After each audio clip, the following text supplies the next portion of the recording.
আচ্ছা, শীত তো প্রায় আসবো আসবো করছে, আর শীতকাল মানেই গরমের একঘেয়ে ঝিঙে পটল বাদ দিয়ে নানান রকমের শাক সবজির বাহার, যার মধ্যে পালং শাক নর্থ ইন্ডিয়ার একটা খুব ফেমাস ডিশ। মূলত পাঞ্জাব অঞ্চলের এটা একটা খুব ফেমাস একটা আইটেম। বানানোর জন্য প্রথমেই লাগছে ভালো করে পরিষ্কার করে ধুয়ে রাখা পালং শাক, পেঁয়াজ, রসুন, কাঁচা লঙ্কা কুচি, টমেটো কুচি। এছাড়াও লাগছে গোটা শুকনো লঙ্কা, গোটা জিরে, গোটা ধনে আর কেটে রাখা পনির। এরপরে আমি এই গোটা ধনে আর কাসুরি মেথিকে শুকনো ড্রাই রোস্ট করার পরে এটাকে গুঁড়ো করে নিতে হবে। এরপরে ফ্রাইং প্যানে দিয়ে দিয়েছি 2 টিস্পুন মতো বাটার, আর সাথে কিছুটা সাদা তেলও আমি অ্যাড করেছি। চাইলে বাটার গরম হয়ে এলে আমি পনিরের কিউবগুলো এই তেলের মধ্যে দিয়ে হালকা করে ভেজে নিচ্ছি। অনেকে পনিরটাকে না ভেজেও এই রান্নাটা করেন, তবে ভেজে নিলে পনিরগুলো ভাঙার অতটা সম্ভাবনা থাকে না। জাস্ট একটু লাইট ব্রাউন করে পনিরগুলোকে ভেজে নিতে হবে। এরপরে একটা কাঁচের বাটির মধ্যে আমি একটুখানি জল গরম করে নিয়েছি, তার মধ্যে ভেজে রাখা পনিরগুলোকে আমি দিয়ে দিচ্ছি। তবে উষ্ণ গরম জল লাগবে, খুব বেশি গরম জল নয়। চাইলে এর মধ্যে সামান্য নুনও দেওয়া যেতে পারে। আমি পনিরগুলোকে এই জলের মধ্যে এখন কিছুক্ষণ রেখে দেব। এরপরে একটা কড়ার মধ্যে দিচ্ছি কিছুটা পরিমাণ জল। এরপরে ধুয়ে রাখা পালং শাকটা আমি জলের মধ্যে দিয়ে কিছুক্ষণ ব্লাঞ্চ করে নেব। জলটা ফুটে উঠলে পালং শাকগুলো দিয়ে দিতে হবে। পালং শাক দিয়ে কিন্তু বেশিক্ষণ ফোটাবো না, তাহলে পালং শাকের মোটামুটি একটা ন্যাচারাল কালার রয়েছে, পালং শাকটা চলে জল থেকে তুলে নিচ্ছি। আর একটা বাটির মধ্যে একদম ঠান্ডা জল নিয়ে নিয়েছি। এই জলের মধ্যে ঠান্ডা জলের মধ্যে পালং শাকটাকে এখন রেখে দেবো বেশ খানিকক্ষণ।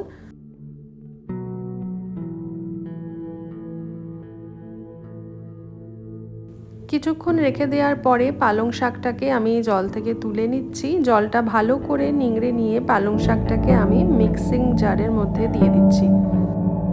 পালং শাকটাকে মিক্সিং জারের মধ্যে দিয়ে আমি ভালো করে ব্লেন্ড করে নিয়েছি, একটা স্মুথ পেস্ট বানিয়ে নিয়েছি। এরপরে ফ্রাইং প্যানের মধ্যে আবারও দিয়ে দিচ্ছি কিছুটা পরিমাণ বাটার, তার মধ্যে দিচ্ছি গোটা জিরে আর শুকনো লঙ্কা ফোড়ন হিসেবে।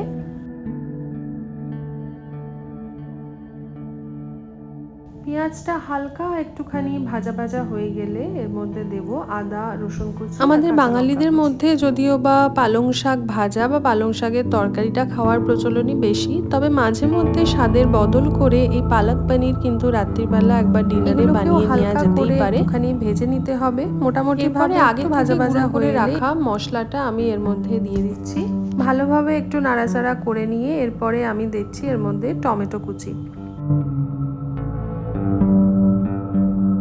দিচ্ছি শুকনো লঙ্কার গুঁড়ো আর কিছুটা পরিমাণ ধনে গুঁড়ো। সব কিছুকে একসঙ্গে ভালোভাবে নেড়ে চেড়ে নিয়ে আমি এটাকে ঢাকা দিয়ে দিচ্ছি, যাতে টমেটোটা কিছুক্ষণ ঢাকা দিয়ে রাখার পর ভালোভাবে রান্না হয়ে যায়। ভালোভাবে রান্না হয়ে গেছে মোটামুটি। আর এরপরে যে আগে থেকে পালং শাকটা যেটা আমি পিউরি করে রেখেছিলাম সেটা এর মধ্যে দিয়ে দিচ্ছি, আর সাথে দিচ্ছি কিছুটা পরিমাণ জল, যাতে একটা ভালো কনসিস্টেন্সিতে আসে। এরপরে এর মধ্যে দিচ্ছি আমি পরিমাণ মতো নুন। আচ্ছা, পনিরগুলো যখন ভেজেছি আমি তার আগে কিছুটা পনির সরিয়ে রেখেছিলাম, যাতে এই সময় এটা ইউজ করতে পারি। পনির এর মধ্যে স্ম্যাশ করে দিয়ে দিচ্ছি। এর ফলে কিন্তু একটা খুব সুন্দর ক্রিমি টেক্সচার আসে, আর এটা কিন্তু পালক পনিরের টেস্টটাকেও অনেকটা বেশি বাড়িয়ে দেয়।